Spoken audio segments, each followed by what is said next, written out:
That depends on their motives, because nobody's giving anything for free. And by the time you figure out what they really want, it's too late.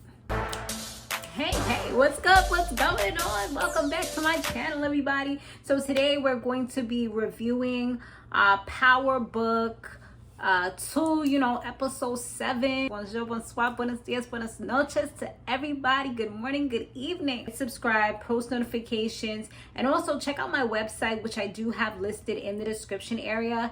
It's for things like hair accessory clips. It does help to support the channel with any purchase that's made, and I do ship them out for you myself. Okay, so if you see anything you like, definitely check it out. The Russians, they mean business. They are not playing around after what Drew did, taking out all of their people. They retaliated and was taking out all of their street workers as well. And Monet, she's worried now because she's not sure if Gordo's going to end up snitching and telling what happened. So she was kind of trying to influence him, or trying to make him like not be with Drew anymore. But he's good where he's at. Like, he's happy and he's not trying to let Drew go. So he's just like, he's pretty much like she met her match with him, because she wasn't about to manipulate him. He wasn't, well, not again, after she already did. He wasn't about to let that go down. Like, he's like, nah, like, it's not gonna happen, So I knew right there that she was pissed that she wasn't getting her way, because she's so used to getting what it is that she wants. So I'm like, nah, that was too easy. Like, she just let it rock, and I'm like, nah. But he definitely let her know that she was not able to run him. But he did have leverage, so at the end of the day, like, she couldn't really do anything. I'm like, yo, he's probably gonna be dead somehow. That's what I was saying. As soon as I seen how that scene went down, I'm like, yeah, this don't look too good right now. Now, Lauren and Tyreek, they talk, and he explains a few things to her, like things like his sister's death and how it was actually a crooked cop. I forgot his name. That dude, that was the one who had taken her out. Which, of course, the cops neglected to mention that part, because they're not going to tell you the whole story. They're going to tell the parts that make them look good. They're not going to tell the parts that make law enforcement look nasty or dirty or anything like that. So he wants to see how they can help each other. She gives him some information. Like, this episode, I feel, was all about finding out how to do like barters, and just kind of, the whole I give you something and you give me something type of relationship, kind of like when you're having like a sugar daddy or something, or one of those mutually beneficial relationships. I give you a little bit of pom pom and you give me a little bit of money, you know what I'm saying? Like, things like that. It's like throughout life, if you really look at it, a lot of things is about give and take and use and using people, I have a book from Kanye West where it talks about, it's good to use people, and it's a small book, y'all, but it's pretty much like saying, like, you can use people, just don't do things like misuse them or abuse them. And I think there was another one, but I forgot what the third one is. But using someone, that's part of life, it's just make sure that you're doing it in a constructive manner, because at the end of the day, we all use each other for something. Otherwise, you're not getting nowhere in life. You're just going to be a hermit crab. So that was that. And it looks like Brayden is a beast in the bedroom. Okay, he was giving it to little Kiki, honey. Kiki, do you love me? He was giving it to her, but his mind wasn't really in it. Like, after, you could just see he was like in his head or whatever. So she tried to help him and let him know, like, you don't really need Tyreek, because at the end of the day, like, you're a genius. She's gassing his head up. And I also felt like she was trying to manipulate him and make him kind of turn against Tyreek by the way she was saying it. Because he's like, yo, he's not just my business partner. He's my friend, And she also let him know, that she knew a lot more than she put out there. Like, she knew about his whole, like, crypto business stuff that he had going on. And, the fact that he had her washing the money. She knew what was going down, and then he just kind of admitted it in the end, after she pretty much put out there that she knew what she knew. But it's crazy, like, people could put out they know something, but until you actually confess and say, like, yeah, it's true, they won't really know. Like, you could lie forever and people won't really know unless they're like a human lie detector test, or, you know, or they've gone through some type of training where they're able to kind of detect what, you know, what movements you do, because that is a thing that you can see based on people's body language if they're lying or not, or if there's some type of clairvoyant or something along those lines, you know, then possibly they can also know if you're lying as well. But yeah, so he pretty much told her, I feel like he told her too much at that point when we was there. Monet, she has an emergency meeting with the family because everything is falling apart. And she also sees that Noma is like really a savage and has all this stuff, you know, all this stuff that she's doing to them. And now it's like making more sense to her. Like, damn, we got to get rid of this woman. Like, this is crazy. Tyreek, he always has plans, and he was able to give her some plans on how they could move the weight and things like that, despite him being depressed and kind of in his feelings as well over the whole Lauren situation. And it's crazy because Kane, he's just so insensitive at times, and he's just like, she's like, oh, why he's acting like that? He's like, oh, because we killed this bitch that had a wire, or some wire wearing bitch or whatever, you know. He's just, the way he said it was just like he didn't care. And it's like, it's crazy how he just says whatever he wants. But when you're a reckless human being, like, that's the thing. Like, people let you get away with a lot of things because they're just like, oh, this person's like that. So it's like, it's almost like you accept bad behavior from certain people just because you're so used to seeing them do certain things. I don't know. It's crazy. So now finally, Sax, he gets the balls to speak up to Jenny finally, and he tells her that she needs to stop lying to him and playing with him because he will burn her. Okay? He will burn her. And I'm like, yo, finally, this guy's not being a super simp daddy, and he's actually like speaking up after he'd have seen this girl like walk all over him this whole entire time. You know, his eyes are finally open, but the only thing is that she's also kind of blackmailing him, so he has to be careful how he moves with her. They need to just take her out at the end of the day. Like, she's doing the most, and she has like this vengeance for this whole like solving this Rico case. She's been going hard for so damn long, her and Bianca. So now he asked her if, you know, anyone's been leaking the murder Tyreek situation, Rico case, any of that stuff. And because he tells her that Davis kind of asked him, and she's like, no, you know, there's nobody. And she's like, and he was like, has Lauren spoken to Tyreek or anything? Because Tyreek is pretty convinced, you know, that something's going on. And she's like, so it kind of like is going, I feel like, full circle in a way, because it's like everything's just all so connected.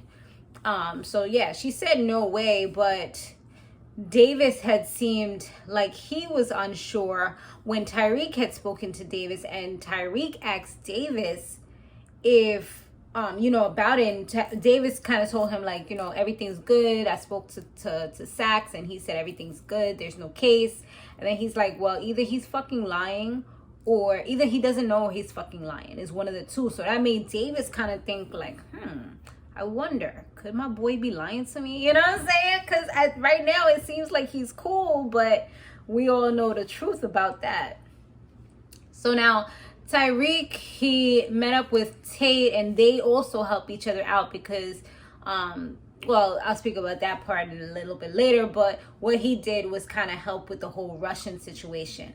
Light-skinned Keisha, aka what was her name? Brashandria.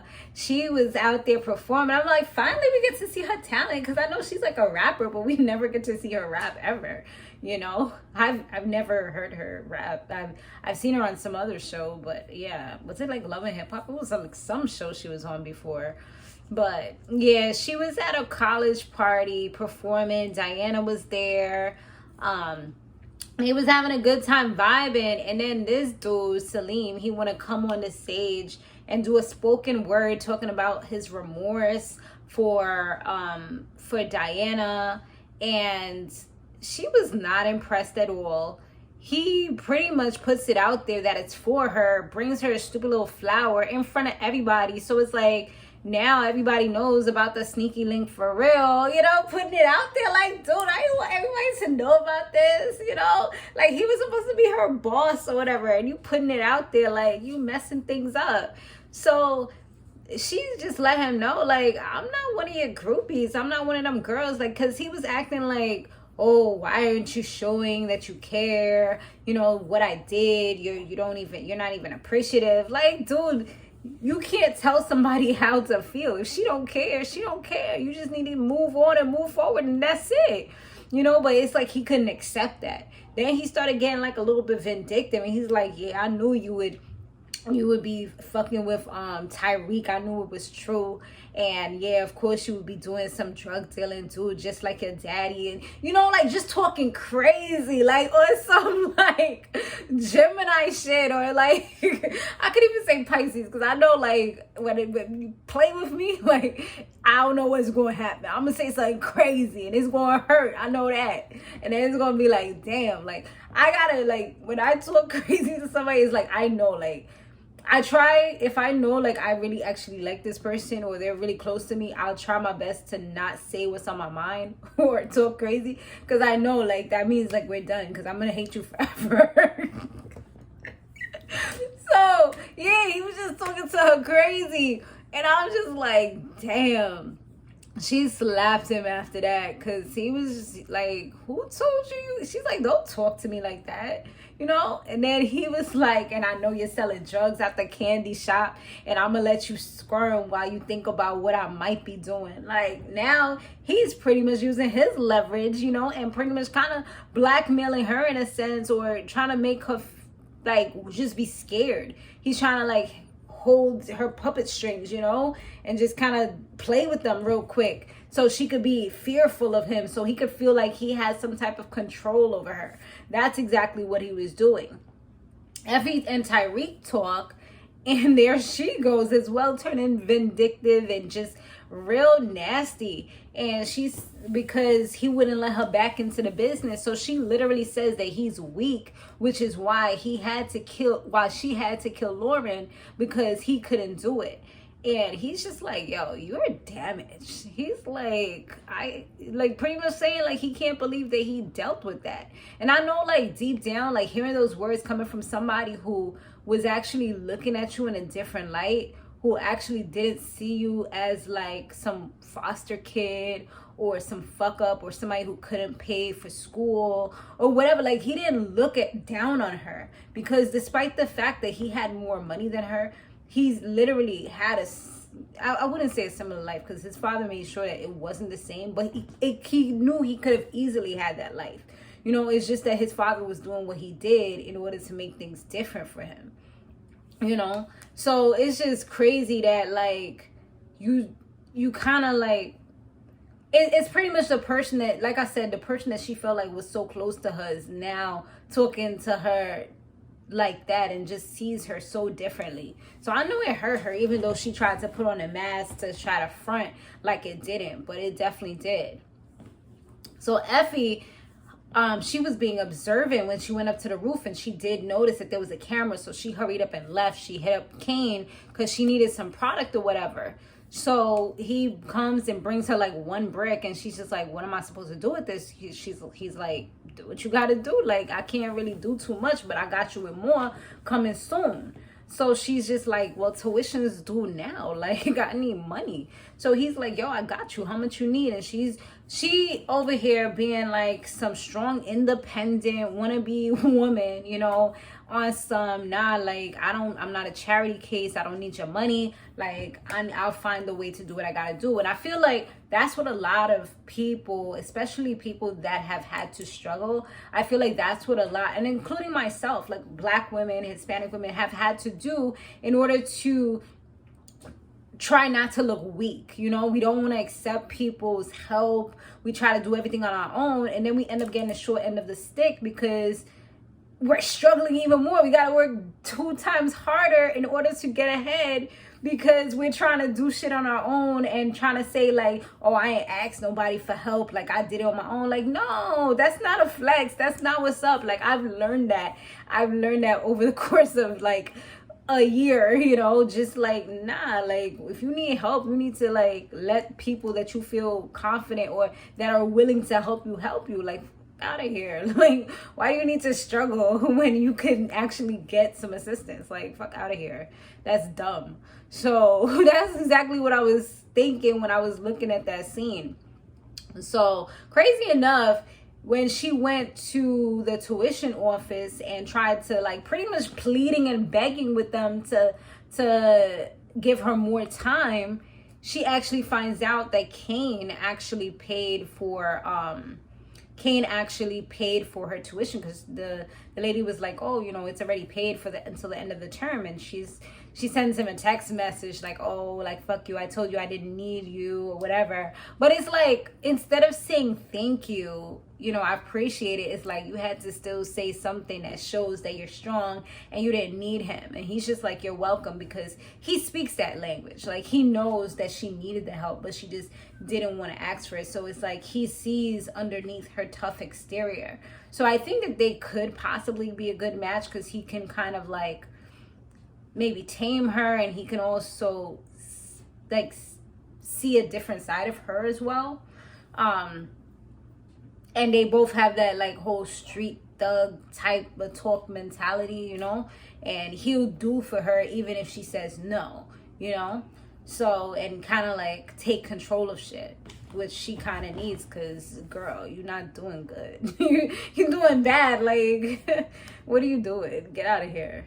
So that might be a thing. I don't know. We're gonna see how this progresses, because like they said, like everybody wants something in return or something in life, and sometimes, you know, you don't figure out till it's too late. But she's gonna figure out what it is that he will end up wanting in return, because if it's probably gonna be some pom or something, but you know, at the end of the day, like she gonna repay that money somehow, some way. I'm sure of that. So with the help of Tate, like I say, they was able to take down the Russians. They got the cops came in to their stash spot, which looked like a construction spot, and took them all down. So, and it gave Tate leverage, or not leverage, but it gave him the upper hand in the polls, because it made him look like he had a hand in this whole drug bust, this huge drug bust, you know. So it worked out for him as well as for Tyreek, who made the request. So Salim, after Monet had spoken to Diana, they had a little bit of a conversation, and it put a light bulb in her head to let her know that she's just like her mom, you know. At the end of the day, she's gonna know how to handle stuff, or she's going to take care of things. And that's exactly what she did. She did her little research, just like how he wanted to do research on her. She you know, she gave him that as well back in return. She helped him out and did her research too. And she found out he got caught pretty much lying, because he said like how he had a single mother and he had all these struggles, and come to find out he was only saying these things because he wanted to have people like believe in him. He wanted to have people follow him. He wanted to influence them by showing them that you can get out the hood, you can do better, and telling them all these things that he's never actually dealt with, because he was like, he went to private school. He was a kid who had Caucasian foster parents or adopted parents. Like, he had a great life riding horses and all these things, not in the hood with struggle. So she's like, you know, I could use this against you and let all the people that follow you know exactly what type of life you had. He didn't even have the name Salim. Like, he made up that name.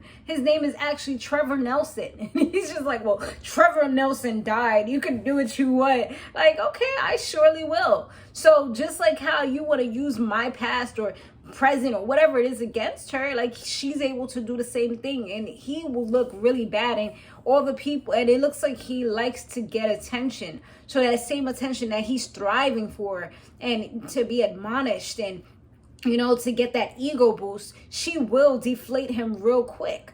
And she also said, you know what, that's not enough. Like, I also need you to make sure that I get a raise and make sure that you give yourself less hours because of that trust fund that you have. You know, because it's like at the end of the day, he don't need the money. He's just doing it because he's trying to portray this image, you know? He don't even need it. It's crazy how some people is just mad fake. So, and he want to talk, that's why he feels so negatively about like drugs and all this other stuff, because he's probably, because of his upbringing and his lifestyle. That's why he speaks the way he does, not because he cares so much or, you know, he's pro-black or anything like that. So Monet, she's been really kissing up to this Kai man, and I was wondering why she was doing that. But come to find out, it's because she wanted to set him up. So what she did was she went there to his spot with Kane and Drew, pretending like she was trying to be like his girl or whatever. And he's like, it's too soon or whatever. Then Kane and Drew handle business in the back, and she handles him, tries to stab him up, but luckily Kane came and shot him because she wasn't doing too well. She was about to get choked out. Dude was not playing with her. He's like, you two-faced bitch. Like, you know, he's ready to kill her. So what she did, she let that happen. Then she took his phone real quick, texted Gordy, like something saying, like pretty much implicating the fact that he was the one that, like, they pretty much was working together to get Lorenzo, and it wasn't the Russians. So she made sure that she let Drew see that, so that, you know, just, I'm like, yo, this woman is a genius. But I'm pretty sure that that right there solidified the fact that she was the one who did it, because everything just went too smoothly. Like, why would he just randomly right at that moment be texting somebody about Lorenzo and the Russians? Like, it just didn't add up. And if you're smart, then you would realize that. So Davis' brother is finally out because Davis had Sachs pay one of the dudes on the jury or whatever to allow him to get out. So the crazy thing is that he wasn't grateful. He wasn't happy or appreciative of it. He was actually upset with Davis because he's like, I know that you did something, because the way that I answered those questions, because he answered the questions to sabotage himself because he was ready to stay in there for life. But his brother wanted him to come out and enjoy life. And I think it could kind of be one of those things where some people that are in jail, especially if they've been there for a long time, they tend to now be fearful of the outside world, because now it's a whole new world where now you have to make decisions. Now you have to find a job. Now you have to find some place to live. It's a lot more responsibilities. I'm pretty sure Davis would take care of him, but it's a lot of more things that you have to worry about as opposed to when you were inside, where you knew your routine of what you had to do every single day. So now, like I said, he's out, and he's actually upset with him because he's like, I know that you did something. And if you get caught and go to jail, then all the years that I did were for nothing. He's like, just take me back to the rehab center. Like, he just wants to chill out and I guess make sure that he doesn't relapse, because Davis over here, like, you can get a beer. Like, you don't got to worry about nothing. He's like, take me to the rehab center. You know, like, no, you could finish your beer and then take me there. So yeah, so it turns out that when Drew and Gordy was having their little like sex moment, and I just saw them post a picture of him with his girl. I don't know if that's his wife or his fiance, his girlfriend. I'm just like, wow. They were like, he's actually not gay in real life. Well, he's officially gay now, okay? Or bisexual. I don't care what nobody say. Like, you play them goddamn scenes too motherfucking good. Too good. I mean, no judgment, but I'm just saying. Though in the real world and the acting world, they collide. Like, boy, bye. Them scenes is too good. Anyway, so it turns out that when they was doing what they was doing after they was done, I guess something told him to go ahead and text that number that he's seen in Kai's phone. And then he heard it ring on his boo's phone. So now he knew that they were the ones that were doing it together. Well, he knew. But it made me so tight because he just picked up the gun, went to the bathroom, and was ready to kill this dude. And he didn't ask any questions. He didn't say, why did you do it? He didn't allow him to give any type of rebuttal or anything. Just shot him. Just dead. I don't know if it's because, well, maybe now that I'm thinking about it, even while I'm talking, maybe when he saw the number, he knew that that was Gordy's number. So he already knew what he had to do. But just him texting it was proof. I don't know, because it's like, why would you do it at that moment while y'all just finished doing what y'all do? Like, I don't know. Y'all tell me down below. Did he do it intentionally because he knew that it was him and he knew the phone number? Or was he like just doing it because he was about to go after, since they was done having sex or whatever? And it just so happened that it went to his phone. Anyway, so Braden finds out after finding a secret room at his company, his family company, family business, that his whole company is actually a Ponzi scheme, like a huge fucking Ponzi scheme, with money being shredded, 2 books, and come to find out Kiki plays a major part in doing all of this. She's orchestrating the whole thing. And him confessing, you know, he says, like, you know, does his dad know? He's like, his uncle, when he went to his uncle's like, yeah, it is. And like, pretty much like, okay, who fucking cares? And you know what? At the end of the day, if you try to snitch on me, I know that you and Tyreek have this business. We knew from day one, but we just needed you to actually say that you're doing it. And he admitted it to Kiki, which Kiki in return confirmed to the uncle. So now they have that as leverage. Everybody's using fucking leverage, you know? So now, yeah, I heard Braden say something about give me back the trust fund money and the other money that they're using. So I don't know if they're trying to steal the money that he's been using and washing with Kiki. And then Kiki, at the end of all that, like, after you said, like, that you did all this, now she wants to talk about, now we don't have to lie to each other. We could be good. He's looking at her like, you dumb bitch. Like, I don't want no parts of you. Like, you literally lied to me and you played me. She's like, oh, but, you know, now we're good. Are you stupid? Like, bitch, bye. Like, she's another Effie. Like, they both about to be DTV. Like, don't trust these bitches for real. So Tyreek and Lauren meet up before she heads to her new safe house. And he actually shows her that it was Effie who orchestrated the whole thing, because he recorded that conversation that he had with Effie before, when they were having their argument. And, you know, it just lets her know that she pretty much admitted, like, yeah, that's why I killed your bitch, because you couldn't do it, you know? And that let her know, okay, I can probably trust him, you know, because I'm hearing this. So she tells him a good portion of the things that she knows, which is there's a RICO case being formed against you. And, yeah, they have a lot of proof, and they Sachs is also working with them. So now shit's about to get crazy for Sachs. I'm wondering, like, because I know he's gonna go ahead and he's gonna tell Davis, and Davis is gonna be pissed to the max. Like, this is gonna really get like real crazy real soon. I don't know if Davis is gonna say anything, or if he's just gonna watch his moves for a little while and just like make sure he doesn't say anything around Sachs and watch him. I don't know, but this is like definitely crazy, because he was like, you know, I forgot what he said about Sachs, and she was like, Sachs is in on it. He's working with the feds. And she was like, he's a fucking mole. Yeah.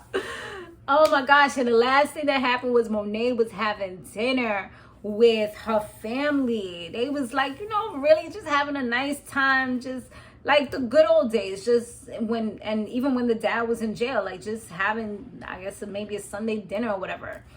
And here comes Jenny and Blanca with the squad, y'all. They come busted in and come and take Diana. Like, out of all people, out of all these people that have done the worst things, it's crazy how the one who didn't even do all of the craziness that all these people have done is the one that's getting taken away. Like, she's the least criminal out of all of them. She's the one that they taking away. But they know what they doing because, like, shit's about to get real now. But, yeah, y'all. This is crazy. I can't wait till the next episode. It look like things about to get cray for real. Oh, but I will see you guys on the next one. Let me know what y'all thought about this episode. Laters.